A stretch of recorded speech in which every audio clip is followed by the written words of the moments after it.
ಎಲ್ರಿಗೂ ನಮಸ್ಕಾರ. ನಮ್ಮ ಅಡುಗೆ ಚಾನೆಲ್ಗೆ ಸ್ವಾಗತ.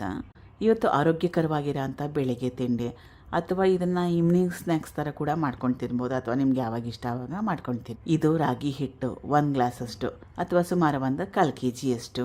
ಮನೇಲಿ ಬಿಸಿಟ್ಟಿರೋ ರಾಗಿ ಹಿಟ್ಟಾದರೂ ಒಳ್ಳೆಯದೇ, ಅಥವಾ ರಾಗಿ ಹುರಿ ಹಿಟ್ಟನ್ನು ಕೂಡ ಉಪಯೋಗ ಮಾಡ್ಬೋದು ಈ ರೆಸಿಪಿ. ಅಥವಾ ರಾಗಿನ ಮೊಳಕೆ ಬರೆಸಿ ಆಮೇಲೆ ಹಿಟ್ಟನ್ನ ಮಾಡ್ಕೊಂಡು ಕೂಡ ಈ ರೆಸಿಪಿಯನ್ನು ಟ್ರೈ ಮಾಡ್ಬೋದು. ಇದು ಪುಡಿ ಮಾಡಿಟ್ಕೊಂಡಿರೋ ಬೆಲ್ಲ ಅರ್ಧ ಗ್ಲಾಸಷ್ಟು. ಇದಕ್ಕೆ ಸ್ವಲ್ಪ ನೀರನ್ನ ಹಾಕ್ಕೊಳ್ತಾ ಚೆನ್ನಾಗಿ ನೆನೆಸ್ಕೋಬೇಕು. ತುಂಬಾ ಜಾಸ್ತಿ ನೀರನ್ನ ಹಾಕ್ಕೊಳಕ್ಕೆ ಹೋಗ್ಬೇಡಿ. ಸ್ವಲ್ಪ ನೀರನ್ನ ಹಾಕ್ಕೊಳ್ತಾ ಚೆನ್ನಾಗಿ ಕೈ ಆಡಿಸ್ಬೇಕು. ಈಗ ಸ್ವಲ್ಪ ನೀರನ್ನ ಹಾಕ್ಕೊಳ್ತಾ ಚೆನ್ನಾಗಿ ಹಸಿ ಮಾಡಬೇಕು. ಹಿಟ್ಟಲ್ಲಿ ಚೆನ್ನಾಗಿ ತೇವಾಂಶ ಬರಬೇಕು, ಮಾಯಿಶ್ಚರ್ ಆಗಬೇಕು. ಆ ರೀತಿಯಾಗಿ ಸ್ವಲ್ಪ ನೀರನ್ನ ಚಿಮುಕಿಸ್ತಾ ಕಲಿಸ್ತಾ ಹೋಗಬೇಕು. ನೋಡಿ, ಈ ರೀತಿಯಾಗಿ ಉಂಡೆ ಕಟ್ಟಿದ್ರೆ ಬರಬೇಕು. ಇಷ್ಟರ ಮಟ್ಟಿಗೆ ನೀರನ್ನ ಹಾಕ್ಕೋಬೇಕು. ಇಲ್ಲಾಂದರೆ ನೀರೇನಾದರೂ ಕಡಿಮೆ ಹಾಕ್ಕೊಂಡ್ರೆ ತಿನ್ನೋವಾಗ ಡ್ರೈನೆಸ್ ಅನಿಸುತ್ತೆ, ಒಣ ಅನಿಸುತ್ತೆ. ಅದಕ್ಕೋಸ್ಕರವಾಗಿ ಸ್ವಲ್ಪ ನೀರನ್ನ ಚೆನ್ನಾಗಿ ಸೇರಿಸ್ಕೋಬೇಕು. ಕಾಯಿ ತುರಿ ಸುಮಾರು 4 ರಿಂದ 5 ಟೇಬಲ್ ಸ್ಪೂನಷ್ಟು. ಸ್ವಲ್ಪ ಕಾಯಿ ತುರಿನ ಉಳಿಸಿಟ್ರೆ ಮುಂದೆ ಬೇಕಾಗುತ್ತೆ. ಬೆಲ್ಲ ಮತ್ತು ಕಾಯಿ ತುರಿ ಹಾಕೊಂಡ್ಮೇಲೆ ಚೆನ್ನಾಗಿ ಕಲಿಸ್ಕೋಬೇಕು. ಇದು ಮಕ್ಕಳಿಗೆ ಕೂಡ ಇಷ್ಟ ಆಗುತ್ತೆ.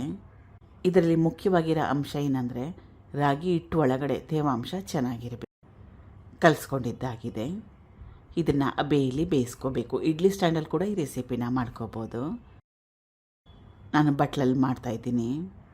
ಬಟ್ಲಿಗೆ ಮೊದಲು ಚೆನ್ನಾಗಿ ಎಣ್ಣೆನ ಅಥವಾ ತುಪ್ಪನ ಸವರ್ಕೋಬೇಕು. ಸ್ವಲ್ಪ ತೆಂಗಿನ ತುರಿ ಹಾಕೊಂಡ್ಮೇಲೆ ರಾಗಿ ಹಿಟ್ಟಿನ ಮಿಶ್ರಣ ಮಾಡಿಟ್ಕೊಂಡಿದ್ನಲ್ಲ ಅದು. ಇದನ್ನು ಹಬೆಯಲ್ಲಿ ಬೇಯಿಸ್ಕೋಬೇಕು. ಸುಮಾರು 15 ರಿಂದ 20 ನಿಮಿಷ ಆದ್ರೂ ಬೇಯಿಸ್ಕೋಬೇಕಾಗುತ್ತೆ. ರಾಗಿ ಹಿಟ್ಟೆಲ್ಲ ಚೆನ್ನಾಗಿ ಬೇಯಬೇಕಲ್ಲ, ಅದಕ್ಕೋಸ್ಕರವಾಗಿ ಹಬೆಯಲ್ಲಿ ಬೇಯಿಸ್ಕೊಂಡ್ಮೇಲೆ ಸಖತ್ ಟೇಸ್ಟಿಯಾಗಿತ್ತು ಇದು. ಯಾವಾಗಾದರೂ ಊಟ ಆದಮೇಲೆ ಸಿಹಿ ತಿನ್ಬೇಕನ್ನಿಸ್ದಾಗ ಕೂಡ ಈ ರೆಸಿಪಿನ ಟ್ರೈ ಮಾಡ್ಬೋದು. ಆಮೇಲೆ ನಿಮ್ಗೆ ಇಷ್ಟ ಇದ್ದರೆ ಇದ್ರ ಜೊತೆಗೆ ಬಾಳೆಹಣ್ಣ ಚಿಕ್ಕದಾಗಿ ಕಟ್ ಮಾಡಿ ಉಪಯೋಗ ಮಾಡ್ಬೋದು. ಹಲಸಿನಣ್ಣು ಮನೇಲಿದ್ದರೆ ಅದನ್ನು ಕೂಡ ಚಿಕ್ಕದಾಗಿ ಕಟ್ ಮಾಡಿ ಇದ್ರ ಜೊತೆಗೆ ಮಿಕ್ಸ್ ಮಾಡಿ ಕೂಡ ತಿನ್ಬೋದು. ಟ್ರೈ ಮಾಡಿ ನೋಡಿ, ತುಂಬಾ ಆರೋಗ್ಯಕರವಾಗಿರೋ ಸಿಹಿ recipe. Thank you for watching. ಧನ್ಯವಾದಗಳು.